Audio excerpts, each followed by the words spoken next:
आज Doubtnut app download करें। Doubtnut पर अपने सभी गणित, रसायन विज्ञान, भौतिक विज्ञान और जीव विज्ञान के डाउट्स का करो सफाया।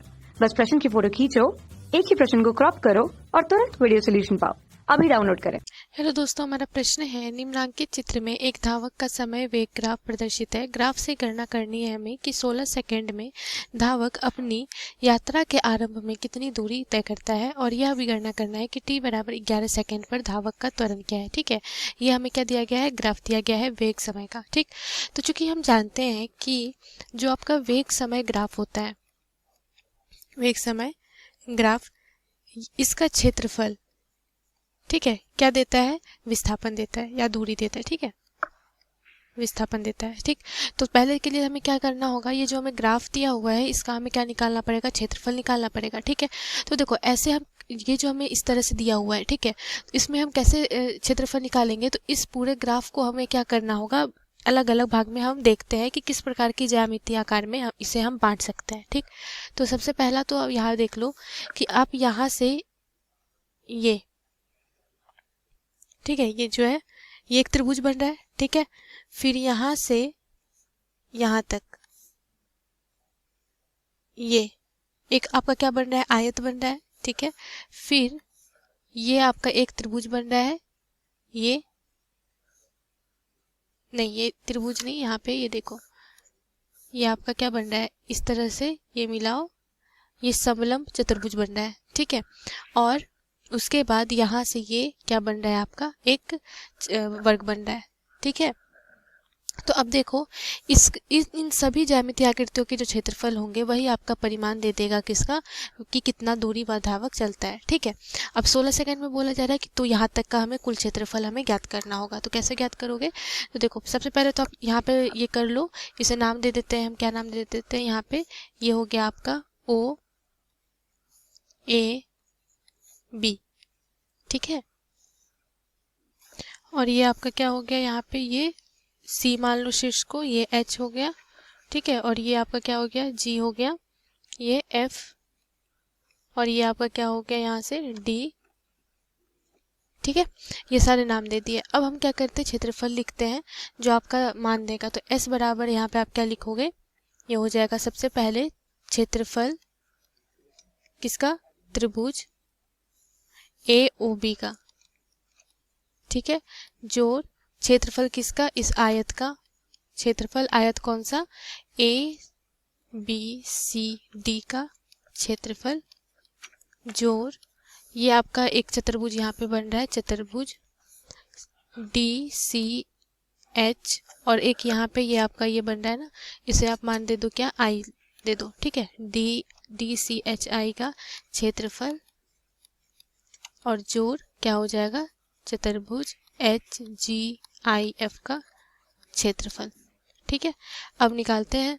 तो देखो त्रिभुज का क्षेत्रफल क्या होता है, 1/2 गुने आधार गुने ऊंचाई। ठीक है, तो ये क्या हो जाएगा, 1/2 गुने आधार क्या है, ये OB है, तो 2 - 0 हो जाएगा 2 गुने ऊंचाई, ऊंचाई ये क्या हो जाएगा 0 से लेके 8 तक, तो 8 - 0 कितना हो गया 8, तो ये हो गया 8।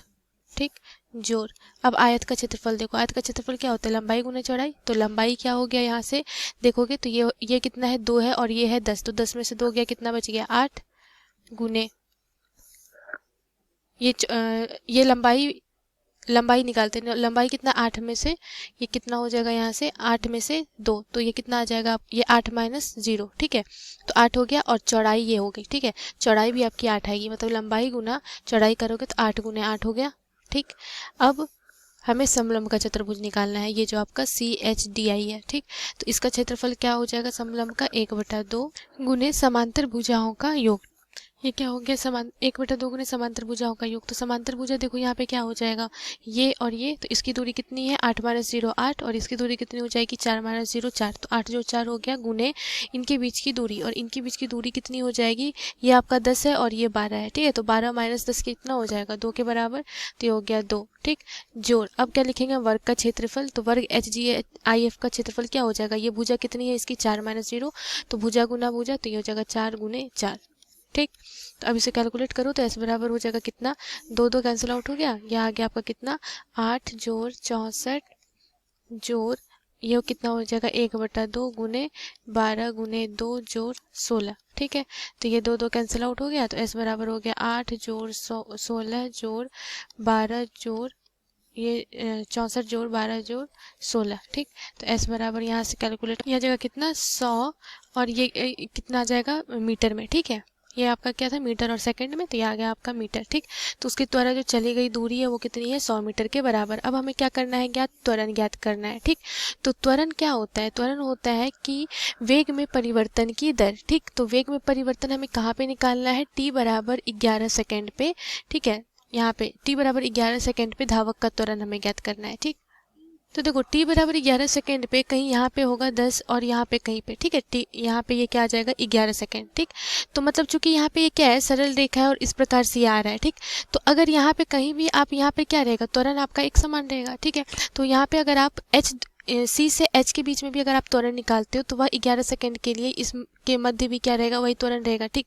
तो वेग परिवर्तन की दर लिखोगे तो a बराबर क्या लिखोगे यहाँ पे v माइनस u बटा t, ठीक है। तो यहाँ पे v क्या हो जाएगा, उसका अंतिम वेग कितना है आपका यहाँ से यहाँ तक, ठीक है। तो ये अंतिम वेग ये इसका हो गया 4, ठीक। v माइनस u कितना था यहाँ से 8, तो 4 माइनस। अब समय t बराबर, तो यहाँ पे चूंकि एक समान त्वरण है तो यहाँ से यहाँ तक में इसका अगर समय देखोगे ये 12 है और ये 10 है, तो समय कितना हो गया 2, ठीक। तो ये आ गया आपका कितना 2, तो ये कितना हो गया -4/2 और ये यहाँ से 2 कैंसिल आउट हो गया, तो a बराबर आ गया -2 मीटर प्रति सेकेंड स्क्वायर, ठीक है। यहाँ पे देखो मैं ऋणात्मक चिन्ह क्या सूचित कर रहा है कि यह जो त्वरण है ये क्या हो रहा है मंदन हो रहा है, ठीक है। ऋणात्मक त्वरण क्या होता है मंदन होता है, अर्थात समय के साथ साथ इसका जो वेग है वो क्या होते जा रहा है कम होते जा रहा है, ठीक है। तो यहाँ इसीलिए आपका क्या आया है यहाँ पे ऋणात्मक चिन्ह आया। तो यही हमें दो चीज निकालनी थी प्रश्न में। धन्यवाद। कक्षा 6 से 12वीं से लेकर नीट, IIT, JEE वो एडवांस के लेवल तक 1 करोड़ से ज्यादा छात्रों का भरोसा। आज ही डाउनलोड करें डाउटनेट ऐप या व्हाट्सएप करें अपने सारे डाउट्स 8400 400 400 पर।